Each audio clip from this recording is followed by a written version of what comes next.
Hi,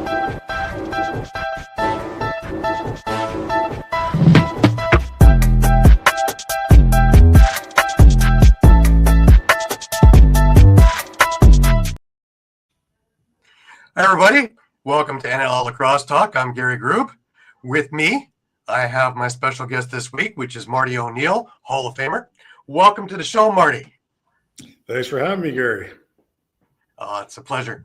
We start all of our guests off with the same question, and that is, what made you pick up a stick?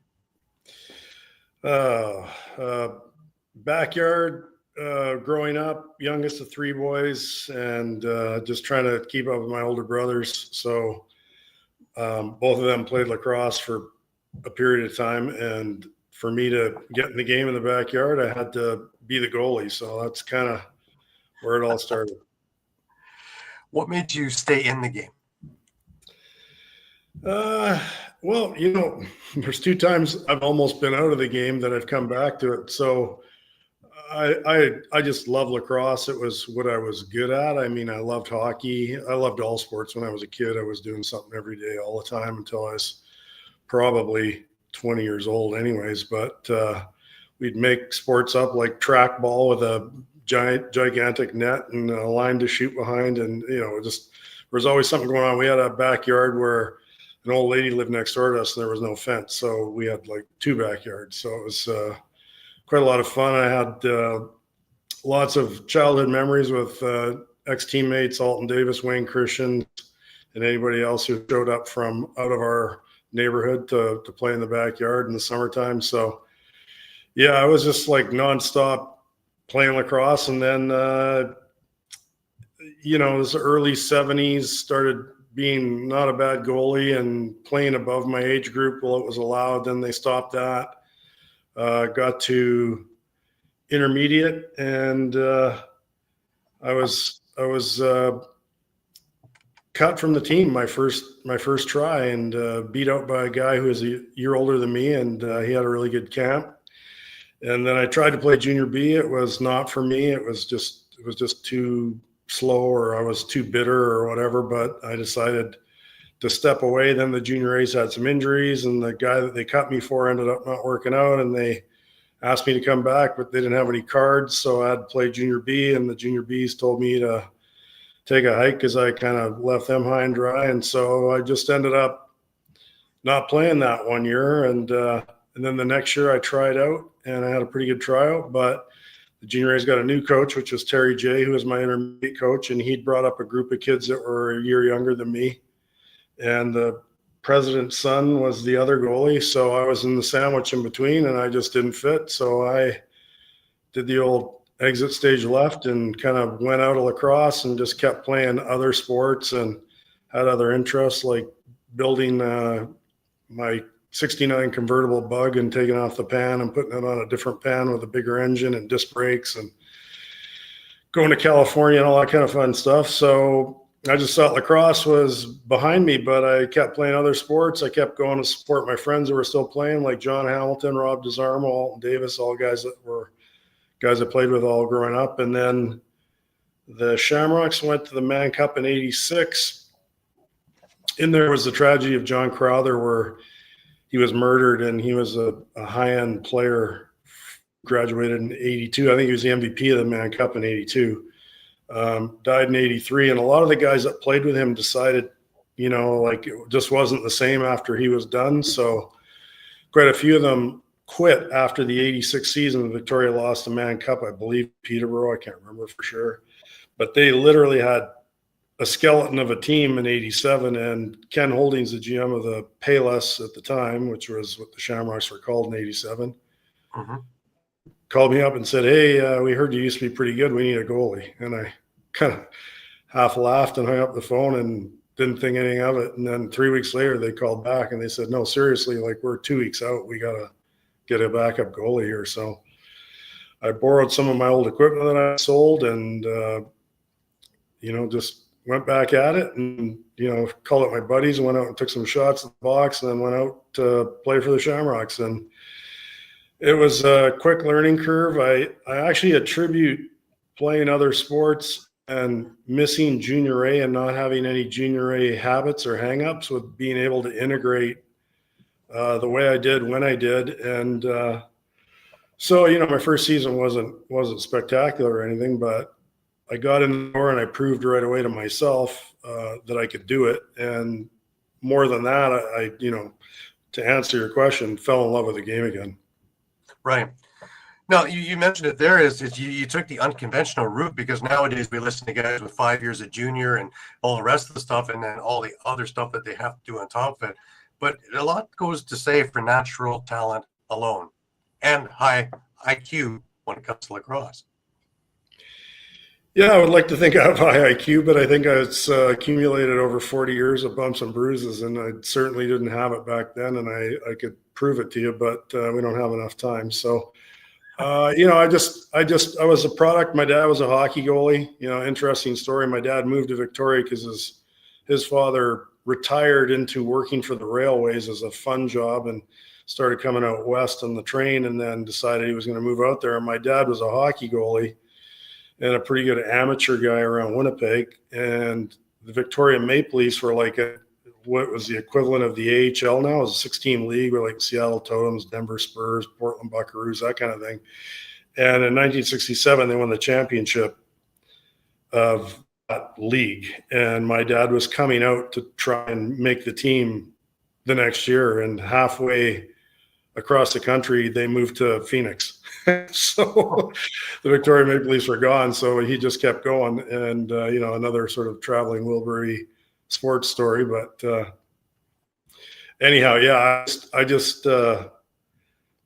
can't remember where we're going with this, but I just fell in love with the game again, kept going. My IQ, I think, was more a learned experience over time. It certainly didn't come right away, but the one thing I did do when I was early, and it's probably been an earmark of some people, especially people older than me, is perception of the way I played. I have the most penalty minutes out of any WLA goalie ever, as far as I know, unless somebody's asked me. But I didn't get a lot of respect when I first showed up again. So, and a lot of the guys that I played against all my life let me hear about it early on, like Troy Polzer and Russ Hurd and some of the guys that were my age. So if they weren't going to respect me, I was going to beat it out of them. So I'm not really proud of that, but it did kind of blaze my path. And Chris Hall, my coach, kind of enjoyed that. I think he liked being able to go to the barn and throw me out there and know that some sparks were going to fly. Right. So, but in there, I needed to be a better goalie. And so I was always working at it. And it kind of got me hanging around. In '88, they brought in Ken Passfield from the East because I was with Ted Sawicki. He moved back East at the end of '87. Mm-hmm. Ken was around till '90. Bob Hayes entered after '89. And it was just sort of like, all of us were in a stew trying to make it. And then Kenny packed it in '90, and it was just Bob and I until Greg McCory showed up, and he was a junior A phenom, and he was around for a little bit. And then I started going to play for Boston in the States. And I think that's where my career really took off, because I had to learn how to play in a bigger net with a smaller stick and a different kind of lacrosse. And it just makes you more well-rounded. And I felt like my growth just took off from that point on, even though I would say in 1982, I changed the way I played. So again, my dad was a hockey goalie. And, from the time I was little, I heard come out and cut down the angle. And so it just doesn't apply in lacrosse. It wasn't until I figured out that I needed to play deeper in the net with my heels on the goal line and almost like a flat angle. So instead of straight at the shooter like a hockey angle, I would keep my heel on the pipe and stay flatter with my shoulders to the crossbar, and started doing that in '91, and my whole world changed. I certainly got better. I certainly got more confident. I certainly felt like I was controlling situations better. But then one of the byproducts of being my age, which is a 1964 baby, is that I billeted with Dallas Elliott when I was 7 years old. And so we started a dialogue when we were young that goes on to the very day. I talked to him last week, and Right. And so we were holding each other's hands through it. Even when I was not playing, I didn't talk to him for a few years, and I went down and talked to him after a game when Burnaby was in playing at Esquimalt, and we just kept that alive. And when I came back, it was like it never stopped, and we became very close. I mean, during the 95 Man Cup, I was playing for Six Nations. I stayed at Dallas's house in New Westminster more than I stayed at the hotel so I could get a good sleep, that kind of thing. We just, he was in Philly, I was in Boston. I mean, he'd come to play us or we go to play him, and I booked my flight for an extra couple of days and stay with him, that kind of thing. We drove home across the States a few times, and on it goes. But the coolest part was that we were able to integrate both of our experiences through bouncing ideas off each other. And so I'll give you this as an example. In 1992, Dallas started to play flatter in his net. He was so acrobatic, but he was getting beat over the top inside quite a bit. And so he started staying further back and just going east-west and taking that top side away. And I believe it was the highest save percentage of a goalie ever in Canadian lacrosse in 1992. He had an 85 that season with Burnaby. So if not, it was the highest the Western League had ever seen. But he could do it better than me, so to speak. And so his explosiveness and his ability to wait a guy out and then take things away, playing deeper, really solidified in my mind. And you talk about, being cagey or wise or whatever, it's not just my own experience that I lived through. I got to really realize things through him as well.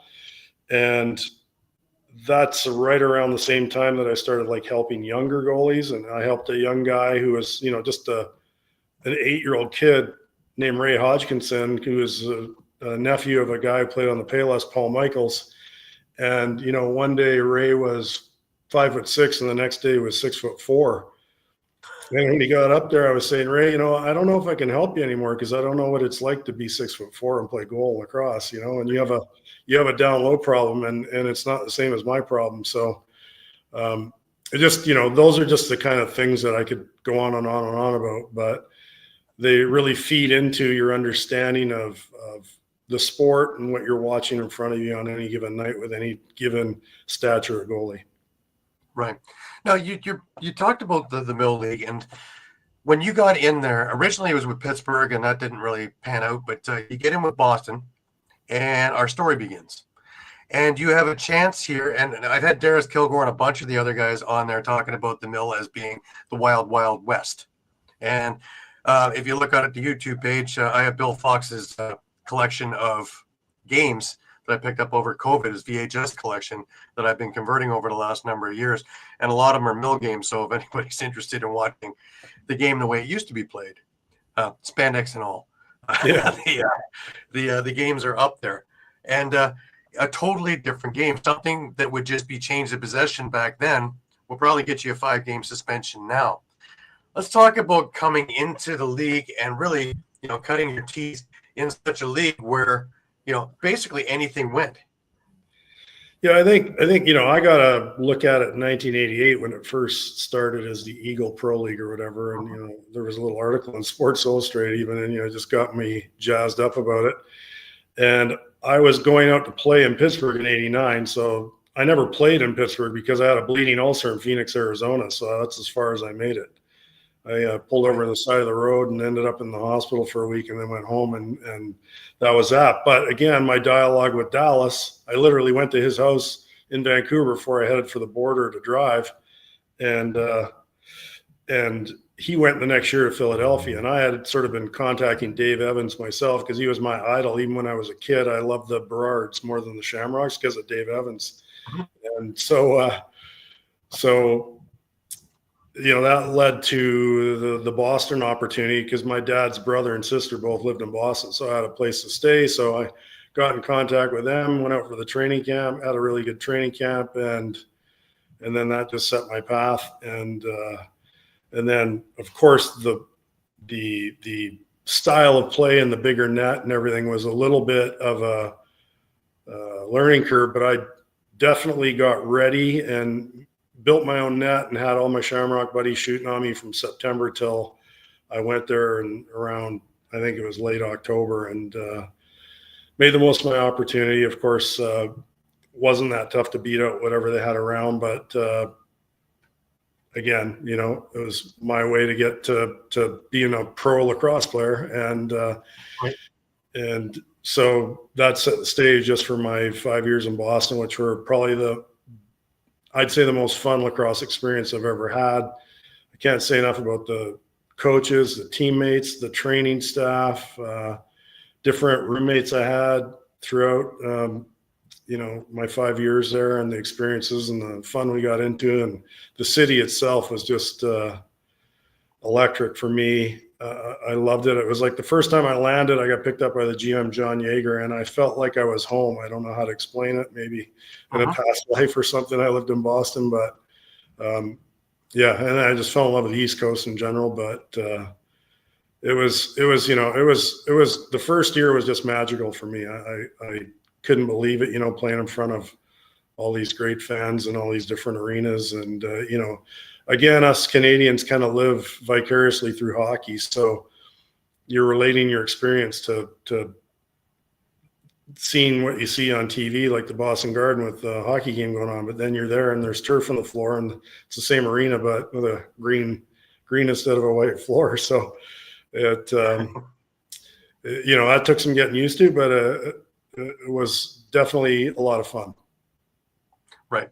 Well, you're talking about the old barns and places like Boston, Philadelphia, things like that, all the history on the walls and being able to play in these things. And back then, unlike now where every arena is cookie cutter and everything is exactly the same dimension, each rink was different. Boston was much smaller. Philadelphia, they were almost on top of you. Buffalo, you leaned forward, really on the floor in the Memorial Odd.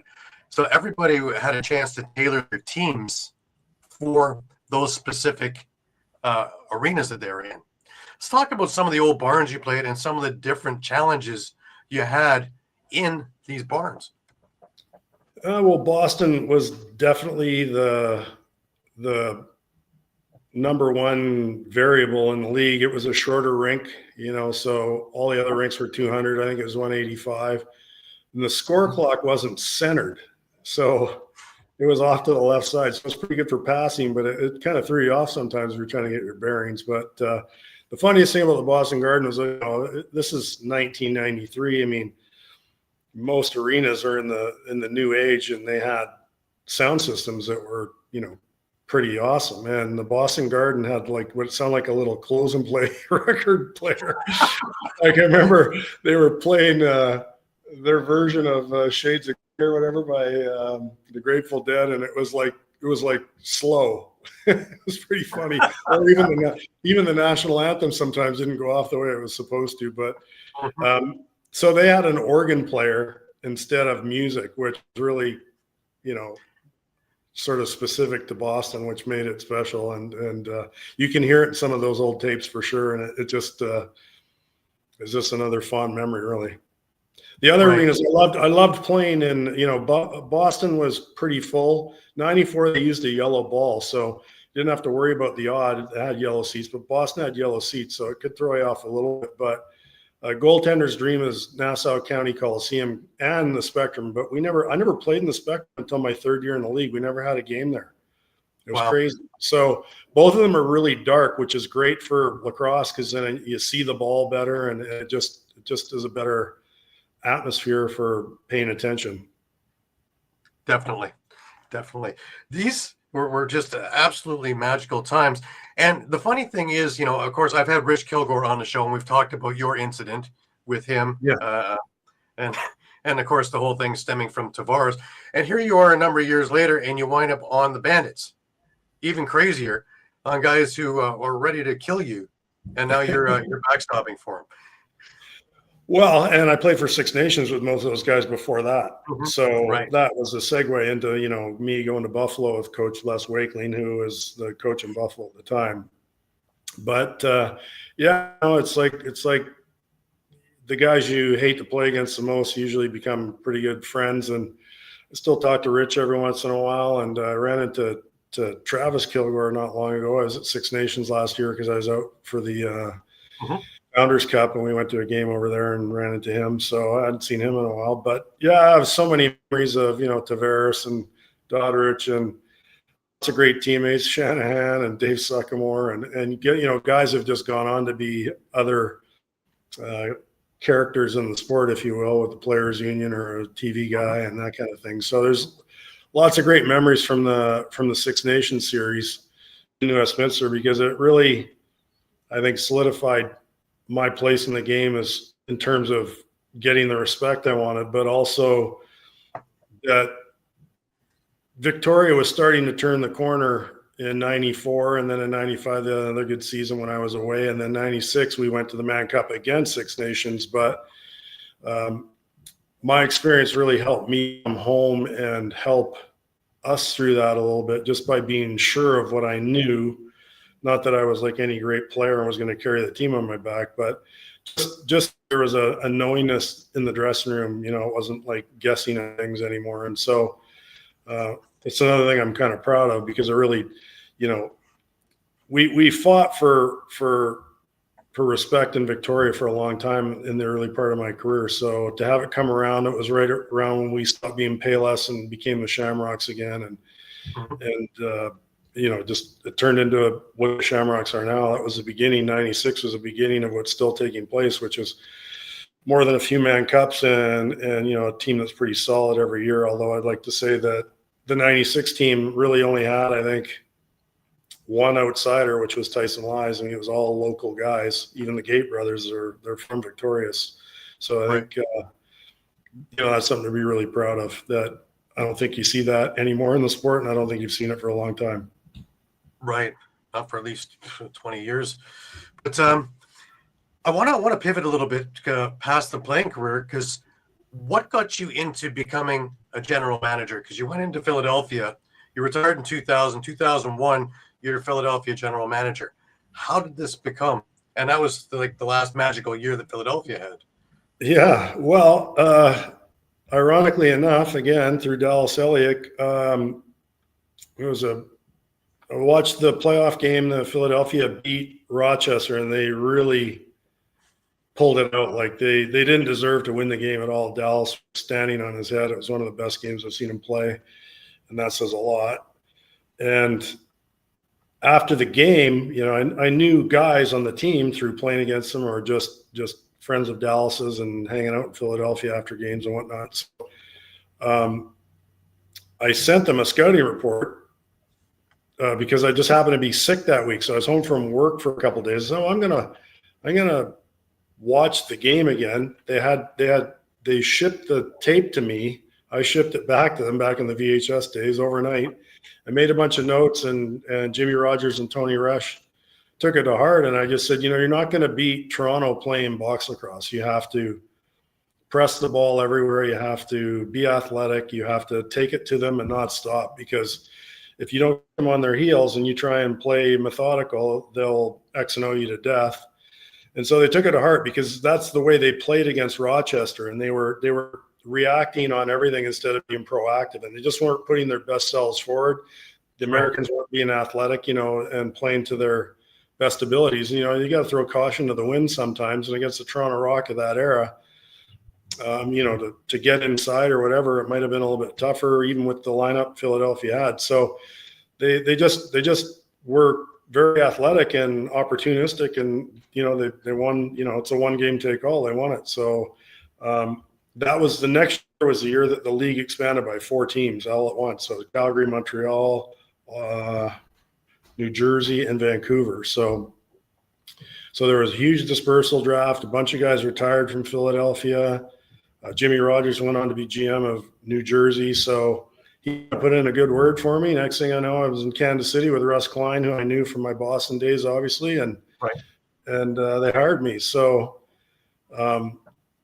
it was a pretty interesting trajectory for sure. Right. What kind of scouting, the ideas that could come through? Because I remember having Doddridge on the show, and he talked to me about he's looking at the way guys run, because he's worried about teams and paying the money for ACLs and MCLs. And if guys ran on the balls of their feet or on the heels of their feet, is there a special thing that you would look for, especially as being a goalie? I always found that goalies, just like catchers in baseball, are great managers. Goalies have a different perspective than anybody else on the floor. So to be able to see it, does that come into play when you're looking at building your teams?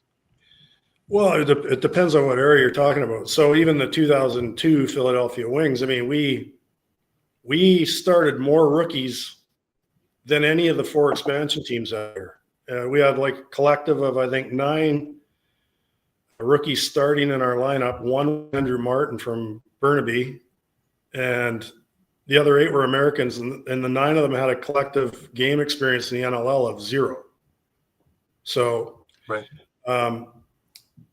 It kind of goes back to my Boston experience. Just I watched American players evolve over 5 years. There was a core guy that stayed in that team, and they were as good as any lacrosse players I ever played box lacrosse with, and they proved it. So the one thing about the USA is just more people. So it's bigger, stronger, faster. You can find athletes and you can convert them. And I was lucky enough to mesh with a guy named Adam Mueller, who was my head coach, and again in Minnesota for basically 2 years. But the 3 years in Philadelphia, we had a very like-minded approach. But you want to talk about a guy who can see a talented guy. So back to your question, I kind of look more for like footwork and speed. It sort of goes hand in hand with guys who probably aren't going to get injured and, are sort of methodical runner kind of guys, like Canadian guys. But ultimately, Ron Fraser at halftime, or before the game, when we beat Buffalo in '94 to end their 22-game win streak, said to us, boys, like, we're not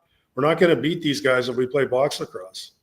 We have to be athletic.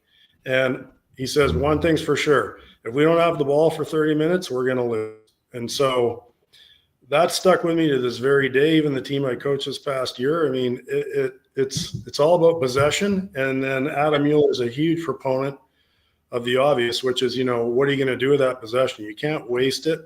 You have to manage your possessions well. So that means you can't just pull up and not have 5 guys on the floor and start firing the ball like teams like to do. And like I watch transition in the NL now, and it's managed well, but not as well as it could be. And so it's just, again, more the evolution of the game. But back in those days, there was no management. So I think the way the Boston and even like later on with the Philadelphia teams is that maybe we go down and shoot the ball, really, we'd be the first guy to the boards to get it too. So unfortunately for the Americans, the Canadians have gotten bigger and stronger and faster. And so it's a real hybrid now. I mean, Americans definitely need a little bit of time to learn the game, even if they've been playing a little bit as they're younger and, in the States or US blocks, a lot of that kind of thing.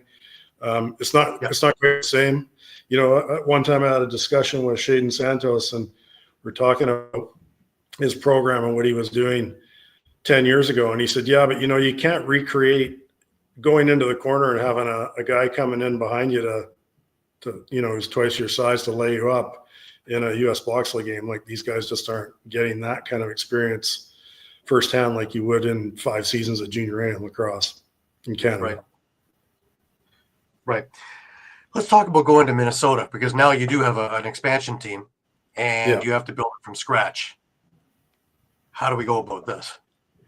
Well, it was a real interesting years. So again, like the Philadelphia year was the first time, I think the only time the league expanded by 4 teams. So dispersal was quite the animal. And again, like I said, we had Jay Jalbergo, we had Dan Radabaugh went.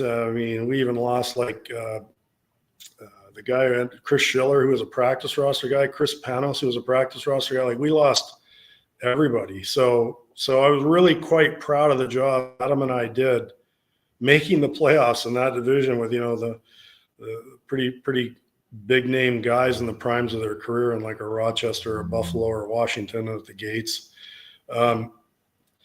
So again, with the that was, like an American baptism by fire, but the Swarm deal was just like it was a 1-team expanding. So I had my choice of Canadian guys everywhere, but I really wanted to get guys who maybe had played senior A for a couple of years, had a little taste somewhere, but were really hungry. And I was prepared to take it on the chin the first year to be better in the second year. So I had a plan going in to do that. And with an NHL team, their mindset was the same kind of mindset. And, the Wild were quite proud of what they had done in their first few years in the NHL and how fast they made the playoffs. So I actually, it was a strike year in the NHL. So I got to befriend their whole staff and have them all at my beck and call. So it was, and I didn't get hired till September 15th. It's the only time the NLL has ever granted a team after June.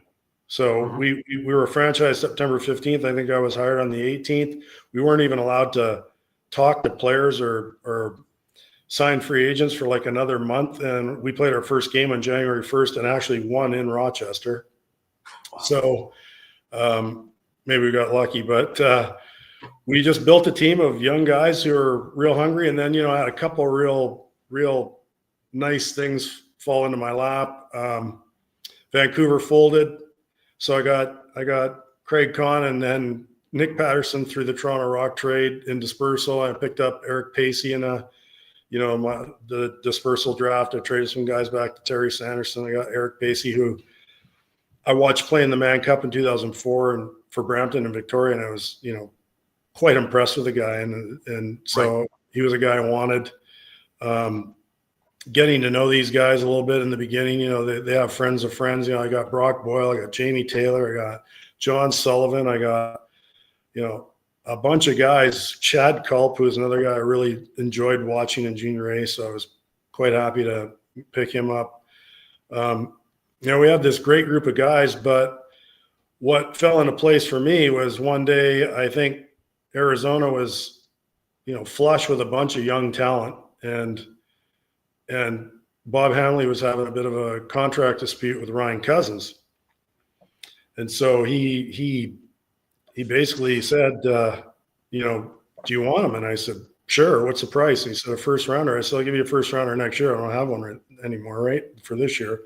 And he's like, I think this was even after the draft. So it was next year, right? And he said, yeah, 2006. Right. So I said, yeah. So there was another two players in that draft. I think it was Culp. I got Culp in that trade with Cousins for a guy named Brock something or another who had a cup of tea in Albany. He was kind of a big, tough guy and a first round pick. So, it was just something that really worked out for me. I mean, Chad Culp got traded in a three-way deal with Ryan Powell and Callum Crawford. So Callum Crawford got taken from Minnesota for 2 first-round picks, and for all I know, there's still somebody in their lineup from those 2 first-round picks, from 2005. And, you can go down the list of Ryan Ward. I know one of the things I'm most proud of or I brag about is just by chance. It's not by any skill, but the skill was I talked Kevin Ross into signing with us instead of the New York Titans. And eventually he got traded to Philadelphia, and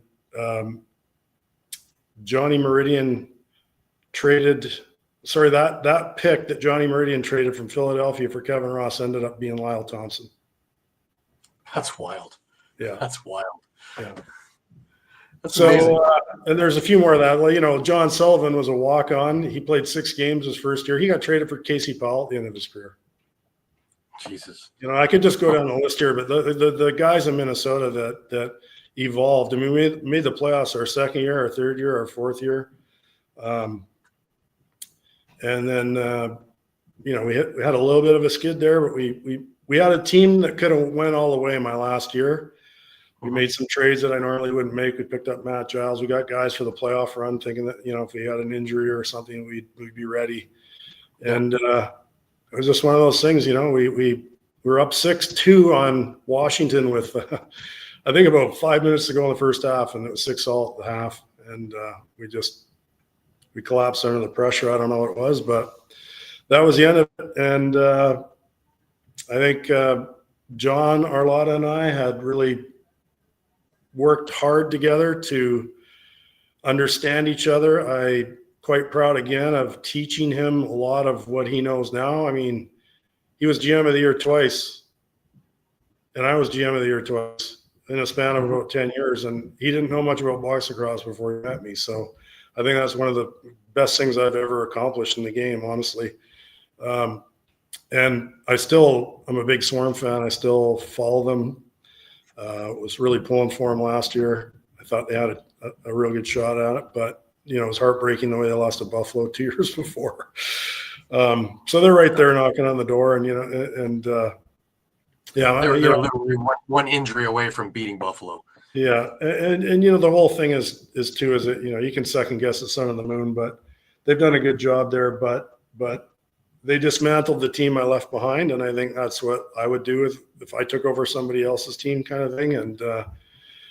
And so be it, But the Ryan Beneshes and the Callum Crawfords and the Kevin Rosses at the end of my career were just as important as the Ryan Cousins and the Eric Paceys and the Nick Pattersons and the Matt Dishers at the start of my career. And if you get to be around a team that long, you end up coaching more than one team because it evolves and changes over time. And I really love my time in Minnesota. And to end it here, I would say it's your dream job come true when an NHL team gives you the reins and literally says, go do whatever you want.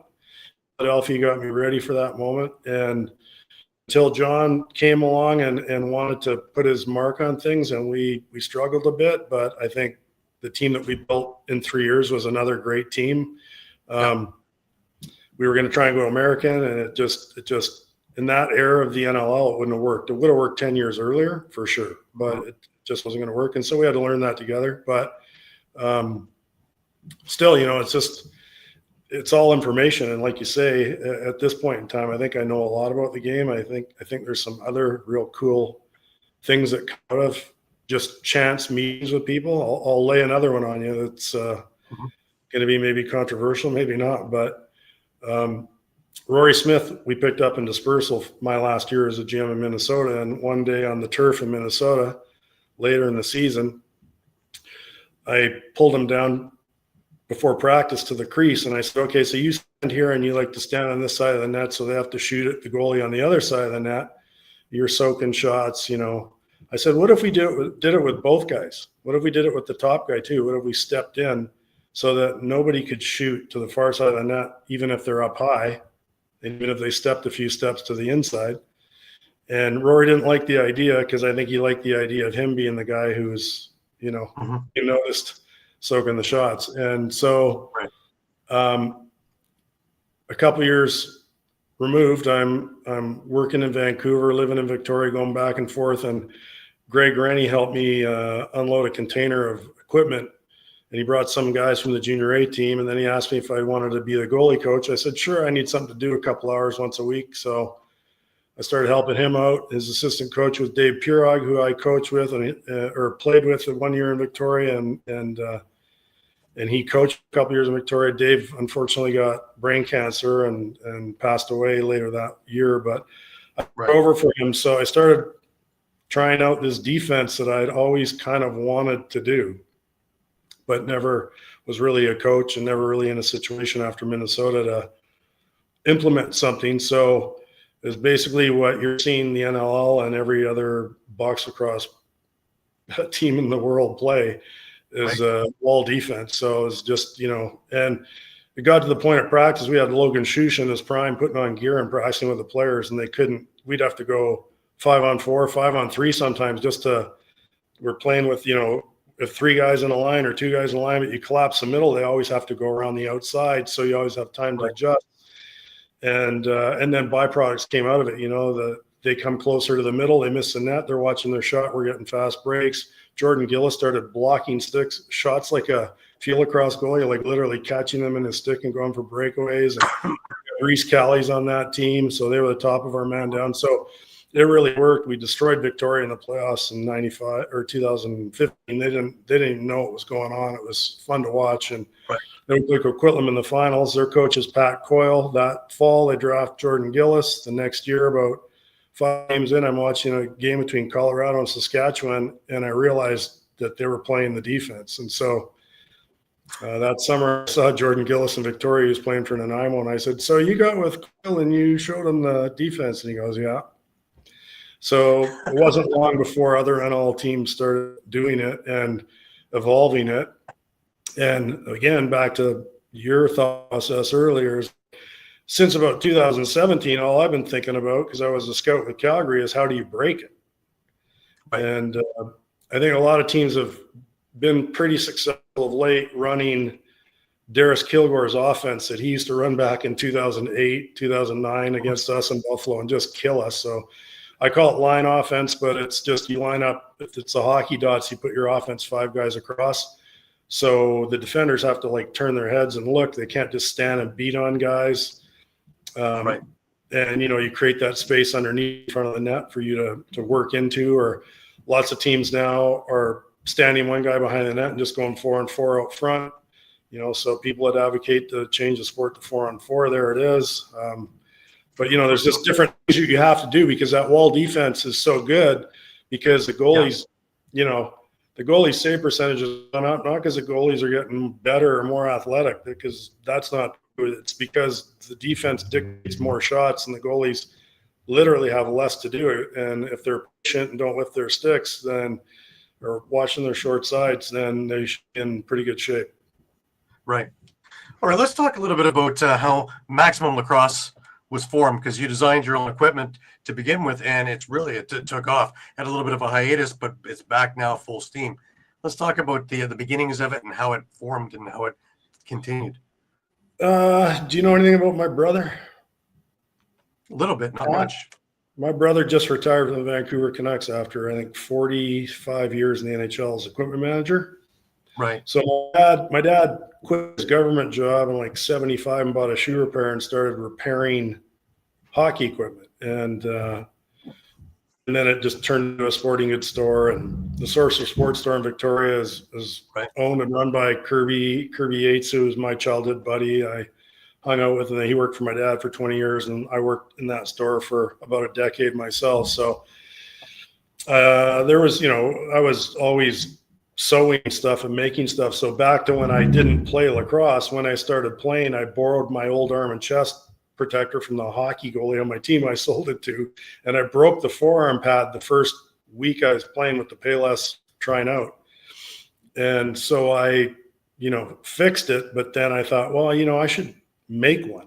I never thought about really making stuff before. Mm-hmm. That's not true. I actually made some shin pads prior to that with Cooper Bauer repair parts, the old Canadian Pro League. I sold some to Ken Passfield and different goalies in that league. And then Dallas was wearing my stuff early on in those years, like 1989, 90, around there. Jeff Dobish for the junior Adnacks, that kind of thing. So I made an arm and chest, and it was god awful, but I made it on a shoe patching machine. And then I made another one about 2 years ago, and I wore that right until about 95 from 89.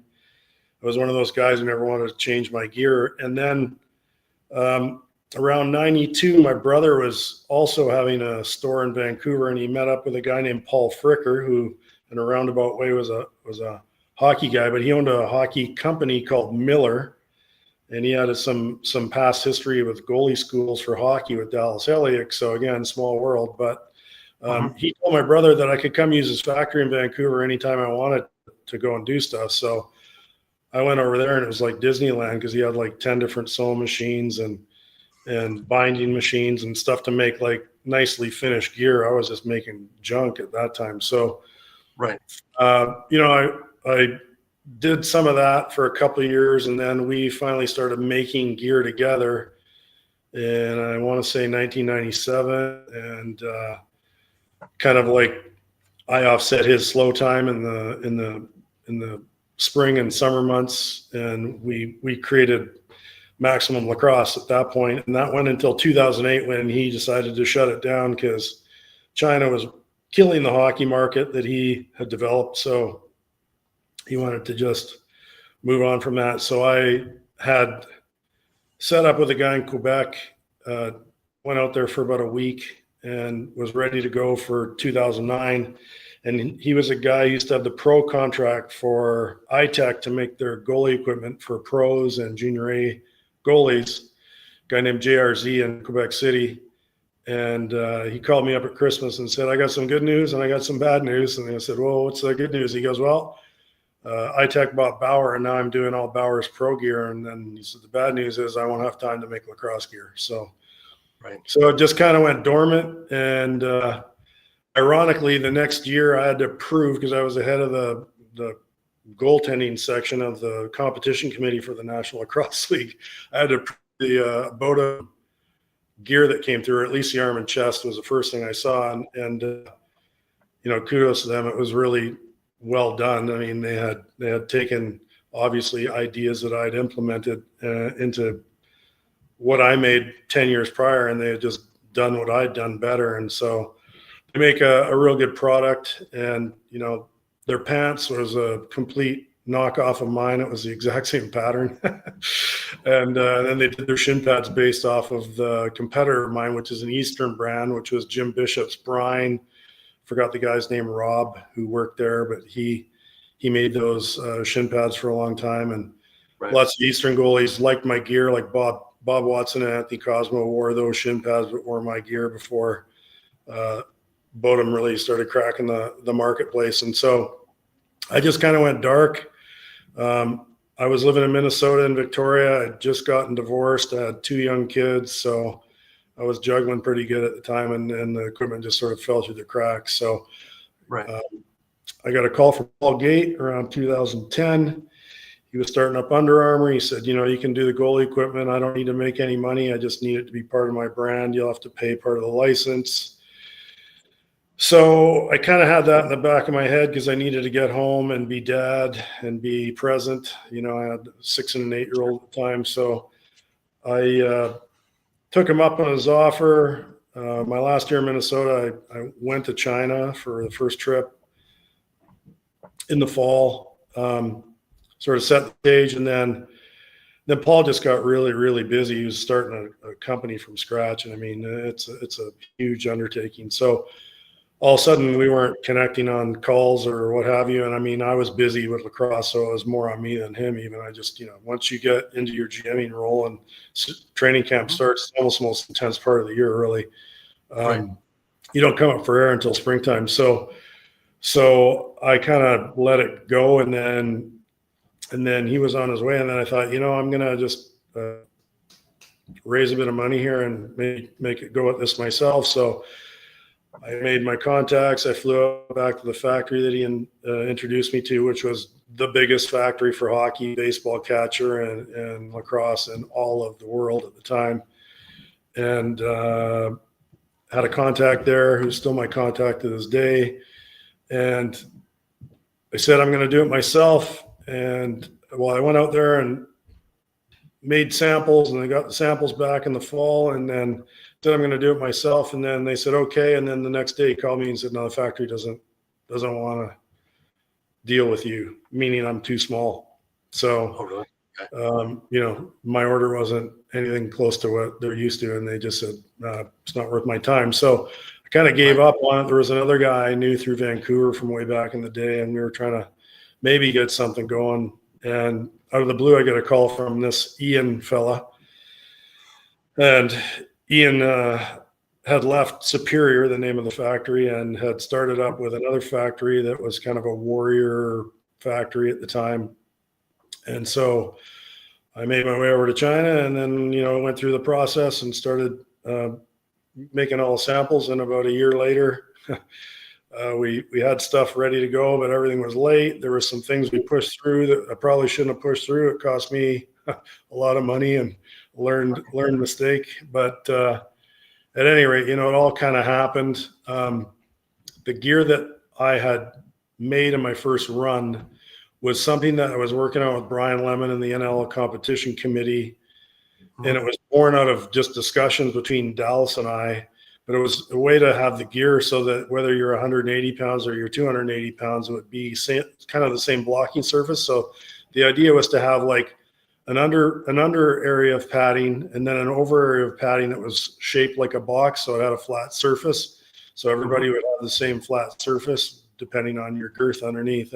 And so I tried to stick with that design. And I thought, 2008 to 14, I was going to print, that, maybe things hadn't changed that much, or goalies would want to get back to some other style of gear, a different style of gear, a little more athletic gear. And I was dead wrong. So I fell flat in my face. The gear was not a hit. We had a real tough first year. The trucker strike was in BC, so my gear got held up. So it didn't show up until May, and it was way too late to sell. And I paid for insurance, and I overpaid by an accident, and it just the follies that happened just went on and on. I don't know how I made it through that time frame, but Right. I did. And Americans started to play box lacrosse, started to buy my equipment, and it just led to a different cycle. And it's kind of where I'm at now. But it's been a real learning curve. And then I went into my old lacrosse coach from when I was a kid at the grocery store one day. He had lost his wife, but he goes to every junior A, junior B, senior B, junior C game in Victoria. He just loves lacrosse. He's retired. And I mentioned to him about the Prague tournament, and he'd never heard of it. And I said, well, maybe we should go. And I'd been meaning to go for a long time. I just never got around to it. So he called me like 2 days later. He says, are we going? And I said, I haven't really thought about it, but I'll check in this and I'll get back to you. And then a week later, he called me again. I said, yeah, let's go. We booked our tickets and we went. And around 2017, I was bumped and bruised from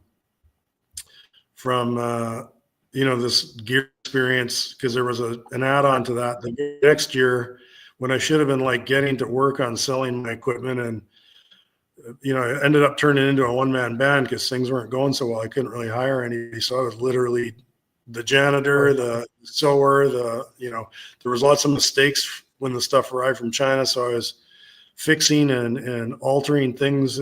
And, I picked some bad materials or allowed some to get through the process that arrived there. So there was problems, and I had to deal with the problems, and business is fixing problems. And so I got tied up with that. And then in the middle of summer, Ian calls me from China with Paul Gate, and he says, hey, well, I got a guy, here on the phone. And Paul says, hey, the NLL want smaller gear.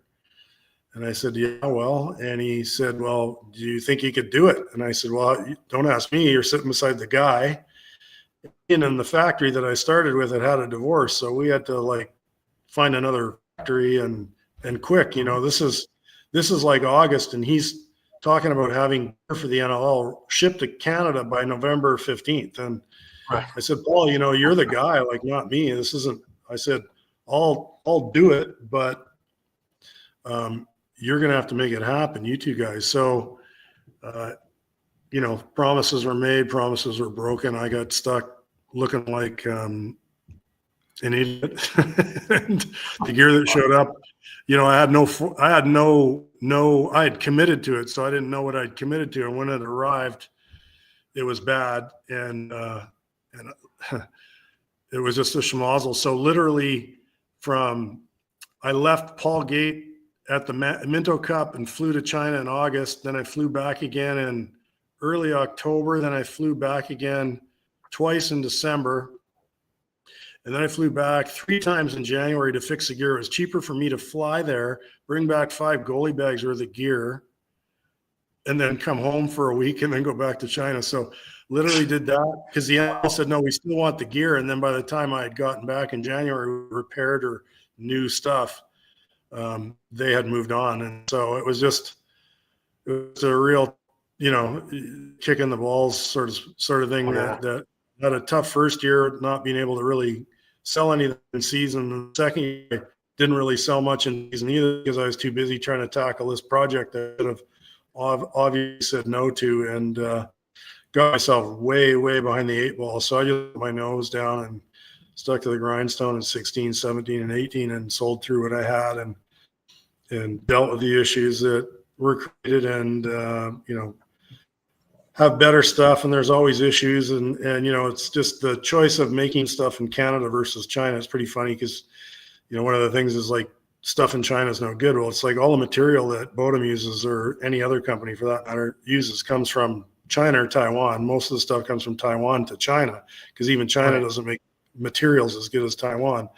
But it's really about the design and then, the quality of thread and the quality of materials that you have to demand from China, and you have to get a factory that you have a good relationship with. It's not going to substitute things out behind your back and create a problem, because I've had that happen too, where, the factory had to replace everything because they changed something they shouldn't have, and it made a defect inside of a chest pad that there's no fixing. You just have to throw it in the garbage and start over. So it's just been, lacrosse has not been an easy game, whether it's playing in Boston for $100 a game for $800 in your first season, to the road with the equipment, but lessons learned, and just know that wherever I surface, I've got lots of wisdom to spend on anybody who wants to learn about it.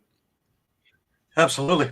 Now, you've been inducted into both Hall of Fames, Canadian and Ontario Lacrosse Hall of Fames. No. Well, as a player, I guess with the Shamrocks, and as a player with Six Nations, but I'm not a Hall of Famer anywhere. Oh, really? Yeah. Oh. But the teams are in. You are. We can find you there. Yeah. But let's get on with we're talking about Rubeski. Internationally, is this like hockey, where if North America isn't concerned enough, we're going to watch the Europeans eventually overpass us, just like we did in hockey? No, it's not even close. And Canada needs to be prepared for the Americans to overtake us quite soon, because the Americans have more people and they're faster.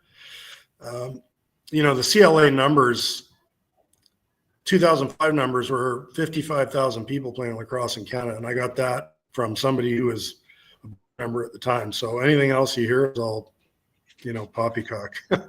And that's field blocks, men, and then in Ontario, they count the field players and coaches and everybody twice because they got to increase their tax base. So I hope I don't get in trouble for saying that. I don't know if that's still a thing, but the numbers going into COVID were 28,000, I was told, again, by somebody in the know. And in 2019, from 2018, Alberta lost 25% of the registration.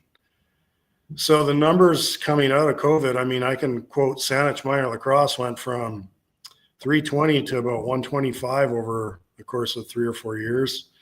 Juan de Fuca, which is one of the bigger associations in British Columbia, we're in the 500 and something. They're down to, I think, 300 and change. Wow. So, we watched Whitby go from, I think it was like 9,000 or 7,000 in the early 2000 Toronto Rock Raiders to, it's 1/10 of that now, I think. So anybody who tells you that box lacrosse is doing well in Canada is full of shit. It's not. It hasn't been for a long time. It's become an elitist game. Everybody forgot about house league sports. Everybody forgot about building. Everybody who's putting back in has got a price tag on it. And so what we're getting is lesser and lesser people playing, and the people that remain get taxed more and more, kind of like government, and the people that get catered to with the best coaching and the best experiences in field and box are always the Team BC, Team Ontario, all that jazz. And then if you get around to, the center, like Maple Ridge or Whitby, or, I'm not even thinking of who's big out east anymore, but can relate to definitely BC with Maple Ridge and Coquitlam's and that kind of thing. We're seeing a change out from the old 20 years ago. It was Burnaby, these bedroom communities where all the families were, young families were, and there's growth in those areas, but it's just dispersed from another area. Other areas are literally decaying or falling apart. And so I don't know what the CLA is going to do to fix it, but maybe it's a shortage of money to throw at it, but I haven't seen anything other than school programs that work, and quite often that's volunteers. It's not paid people. So if they have resources, they have to figure out a better way to spend them, and they have to lean into the NLL people who are forward thinking. They do things better than any other lacrosse body because they have to, and because there's committees that meet and have fights and opinions and resolutions, as opposed to people that want to protect their jobs, people that are lacrosse fans, and they get into it for the right reasons, but then just don't do enough, or they're maybe retired and just having fun doing their lacrosse job and being paid to have fun, but they're not serious about it. And we got to get serious, man, because this is a sport you love and I love and everybody in Canada loves. And I'm not saying any of this to put anybody down. It's just a realization. And again, I've been selling gear on the phone and talking to people in the United States since 2014. And even before that, when I was at GM, we created, the Minnesota Youth Box League in 2007 or 8, I want to say. And it grew it from 125 to 500 kids in 3 years, So that's the kind of the uptake you can get in the United States in a city with school backing and a different kind of setup system, because the schools are just set up way better. And then that even bleeds into U.S. box league, kids wanting more of a box experience because they really enjoy it. And so they go seeking it out of their school programs. But the Americans are coming. I mean, they're not coming, they're already here. And so once they get organized at a sort of a junior level where it's a little bit more serious than what U.S. Box is providing now, it will crush us. Right. Well, I always figured we had it backwards. Back to Europe. Back to Europe. Sorry. Go ahead. Again, the second time I fell in love with lacrosse, when I was thinking about packing in my business and just leaving the sport, because I had done what I needed to do. I finally coached and put some ideas to work and proved to myself, I could be a coach. I went to Prague and I fell in love with lacrosse because their love of the game reminded me of what we learned from the people in Radetin and the Czech Republic, is how to build from the youth up and how to make clubs your driver and to make sure that your people in your club at the highest levels are putting back in, and it's part of their experience and part of their payback, and it's a better model. Unfortunately, they're one club and they have the Field of Dreams there in Radetin. So you build a stadium and people will come. Well, people come from England because they get a flight for $99 or fly from Bratislava or other Poland or wherever, because it's the center of European box lacrosse, and everybody needs facilities. And that's the one thing that is holding Canadian lacrosse back, especially if you want to play in the winter, but it's slowly happening. But the push for Euro lacrosse, when I first entered it in 2017, it was quite electric, because all of those European, countries, Finland and Germany and Scotland and England, I mean, they were all staffed with 20-something guys, 20-year-old, 25-year-old, whatever, guys that were really into it, and they were pushing and they were getting better, and you could see them getting better year after year after year. And now it's the same problem we have in Canada. They haven't backfilled. They haven't been able to sort of getting momentum going with, 5, 6-year-olds, 7, 8-year-olds, 9, 10-year-olds. I know I've talked extensively with the Finnish guys. They try to get into the Army as a training module. There's been other ideas similar to that. The Germans have sort of rallied around that, and they had real strong growth for a while. But it's just, in sort of the area that's picking up on box lacrosse now. It's just got a new facility, but they had some more outdoor stuff in an outdoor box that was really good. And so it ebbs and flows, but it's I was in with the Bratislava Bats guys the last couple of years on a tour, and talking to them extensively about this, and they're trying really hard. They're even moving their arena to a different location so it's closer to town to try and get kids playing, because where they are is just a little bit too far to get to. But everybody's got their own basket of problems, that's for sure. And again, I don't think that World Lacrosse takes box lacrosse that serious, and we've got induction of sixes and some Olympic hopefulness and all that stuff, and it should shed some light on box lacrosse, but it hasn't. And so I think we're going to watch sixes come and go. I don't know that it's here to last. And then maybe, there'll be another cycle and box, but right now we're in a sort of a hold pattern. Right. Well, as I was going to say is I think in Canada we have it backwards. In the U.S., at least with U.S. Box Law, they run it and they filter it down to all the different states and all the programs. Here we have all the provinces telling Lacrosse Canada what to do. And to me, that's backwards. There should be one governing body and governing each and every one of the provinces, because every province has got a different set of rules. Every province has got a different set of ideas, more problems than solutions in most of these places.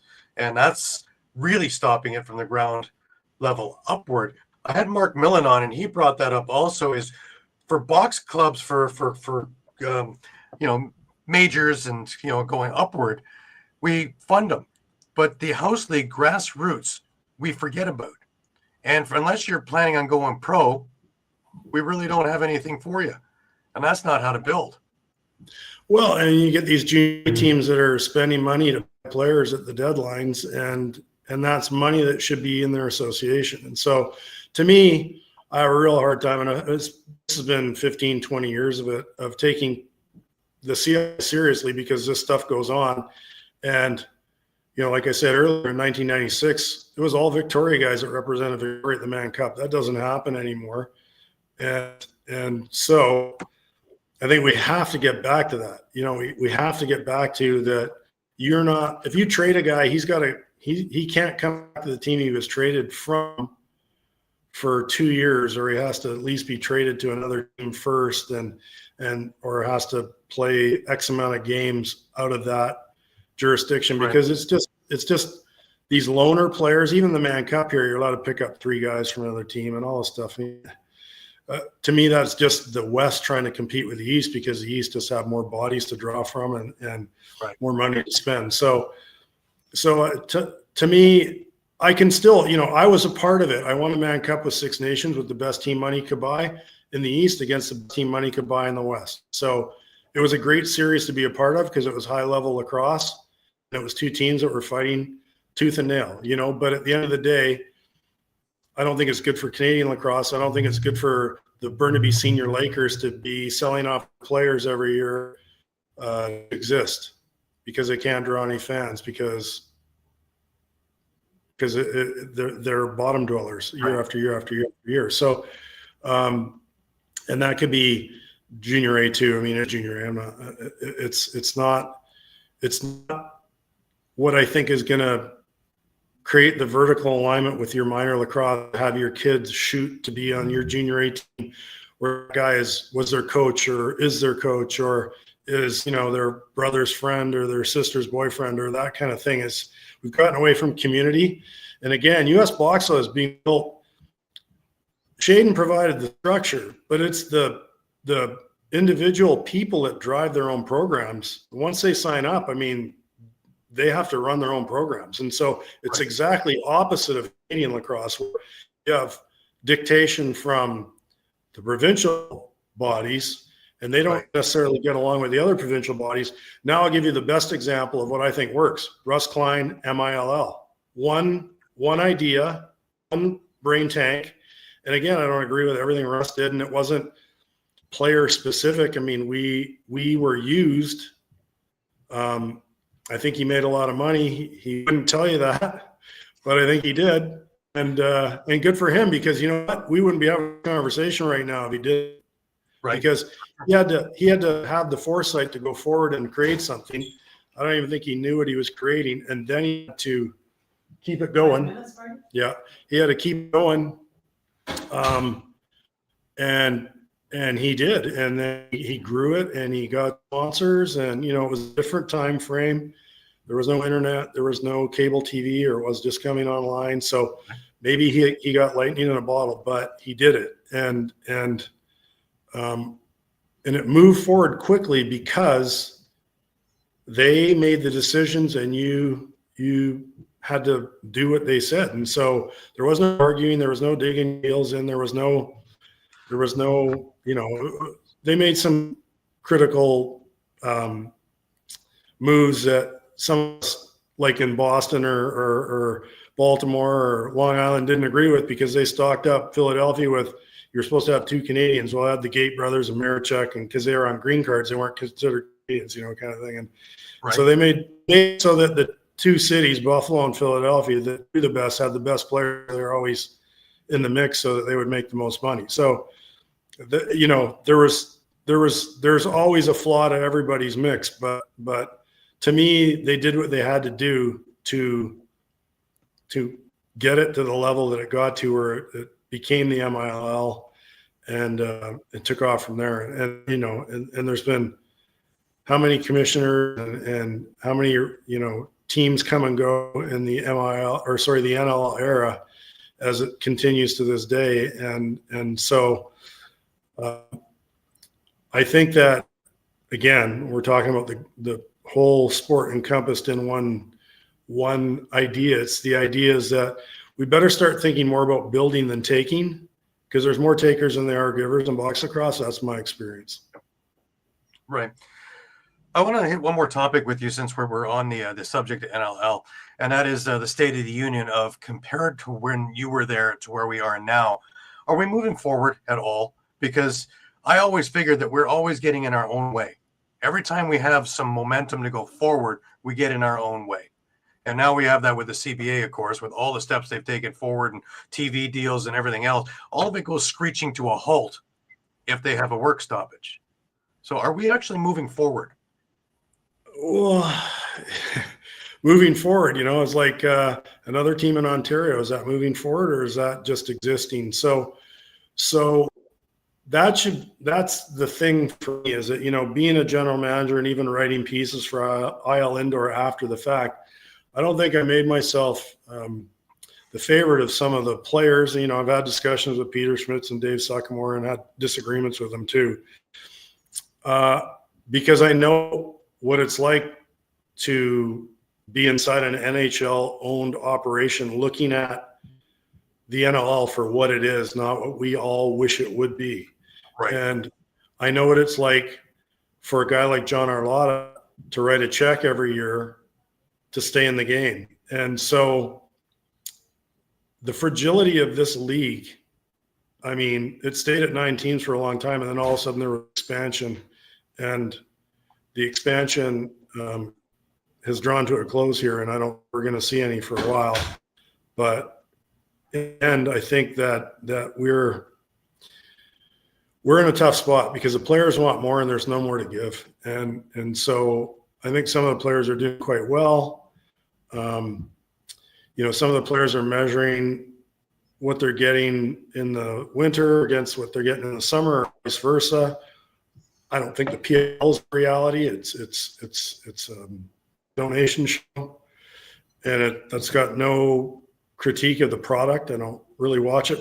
What I have, I enjoyed it. I'm not a big lover of field lacrosse, but it moves well. It's watchable from a box spectator's view. But I think the NLL is a great product. I think I'm still amazed that more and more people, especially Americans who see it for the first time, aren't just like completely enthralled and want to throw themselves into it and get behind it. And, I've been part of that in Minnesota and in Philadelphia, where you're recognizing your core base of fans, and they're not who a lot of people think they are or who they cater to. And so I have hope for the sport. I really thought, because of the success of minor hockey in the Deep South, that Panthers did do well, and it didn't do well.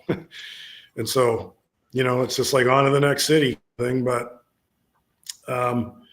I just am worried for the future of the NLL. I don't ever want it to go back to a 9-team league or a 6-team league, because those are the dark days of watching pro lacrosse for me, because there was no movement for young players to come up and get in the game. And I feel like the game's opened up so much in the last 5 years, 6 years.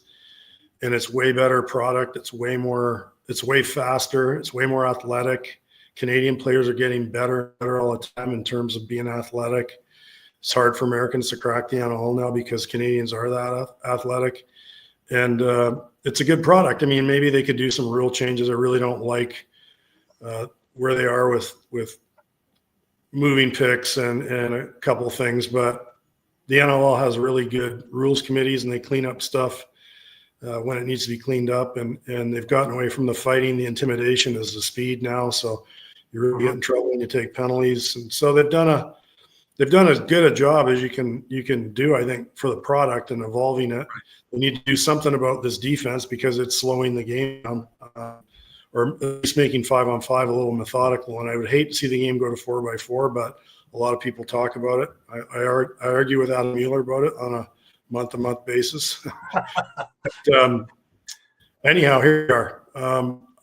I just really hope that the NLL can achieve what it needs to achieve because it's I'm getting called for dinner. It's all of our best hope that the NLL becomes what we all want it to be, and that's a real legitimate pro sport. Absolutely. So the players can make what they make, and the owners can make money, or they can profit share or whatever. We have a TV contract and all that stuff. I mean, to me, it's like how anyone can watch CFL football and not watch a game of box lacrosse on TV is beyond me.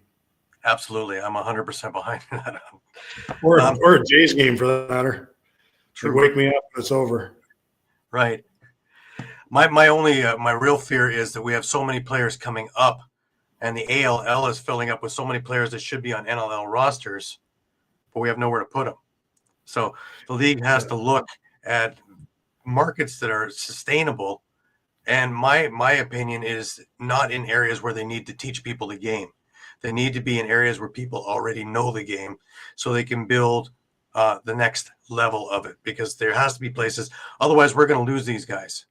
They're not going to sit in the ALL for 3-4 years and go, maybe I can make it to a – no. If they can't make it in, they're going to go off to the career that they've already studied for because lacrosse has afforded them that.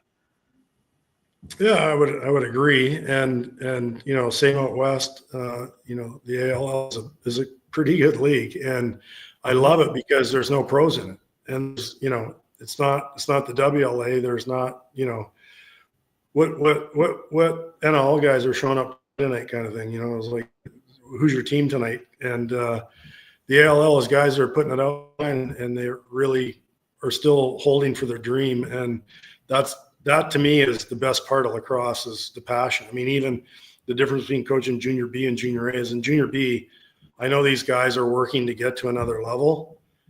And in junior A, of course they are too, but I think in junior A, a lot of guys start to get painted with one brush or another. And so they start to get into a spot where they kind of realize maybe my future is not box lacrosse because I'm good enough to get to this level, but I'm not good enough to play regularly at this level. Whereas in junior B, we insist everybody plays, we insist everybody gets better, and we insist everybody have a good experience. And I think that's where the game's got to get back to, is that, we need to make sure people are having a good experience, even if they're 5 or 6 year olds, because then they'll want to keep playing. Right. I had even come up with the idea that maybe the ALL could be like the AHL, and each team, since we have enough ALL teams now, that they could be their own minor league product, and we can keep these players and develop them in their own organizations. Sure. I mean, that means not unlike the NHL, where NHL teams have farm teams in different cities or even different parts of the continent, but ultimately they're all going to be in Ontario or BC, which is fine.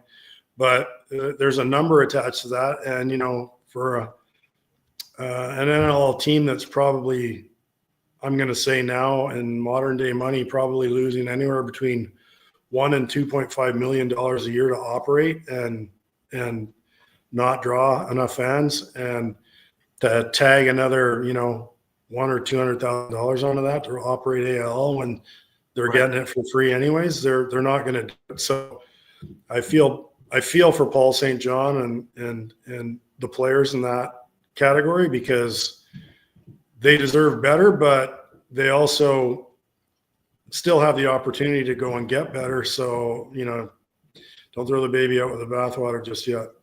Right. Well, I want to thank you. I don't want to keep you from dinner. It's my mother-in-law's 90th birthday, so yeah, I'm in trouble. Right. Well, happy birthday to her. I really want to thank you for taking the time and really delving into a number of issues with me, because it's been enlightening in a lot of respects. Thank you so much. Yeah, no problem. I'm never at a loss for words, and I haven't talked to anybody or written anything in a while. So You know, again, it's like owners, players, whoever shouldn't be offended by this. It's just history and one person's perspective, but it's well earned. Absolutely. And I'd love to have you on again at another juncture and we can talk more about different topics about it. Yeah, I'd love to talk about all sorts of stuff. And I just want to give a shout out to my buddy Steven Stamp, who's the most underrated performer in all of lacrosse, and I really hope he gets the recognition he gets, because when we talk about developing people and people that work hard at the game, I've met Steven through going to Prague and stuff, and just like, he's very professional and very, very good at what he does, and I can't believe he's not at the top of that game. And so, Steven, that's just a shout out to you, man. I really enjoy your work. I agree. I just saw him last week at the President's Cup. It was fantastic to see him, see Jake, also see Pat Gregoire, and just a whole bunch of fantastic people. Yeah, and not unlike the work you're doing right here, Gary. It all makes the world go around, right? I appreciate that. Thank you so much. That's NLL Talk for this week. Tune in every week at Thursday at 4 p.m. Eastern for our show. And until we meet up again next week, have a great week, everybody. We will see you again next week.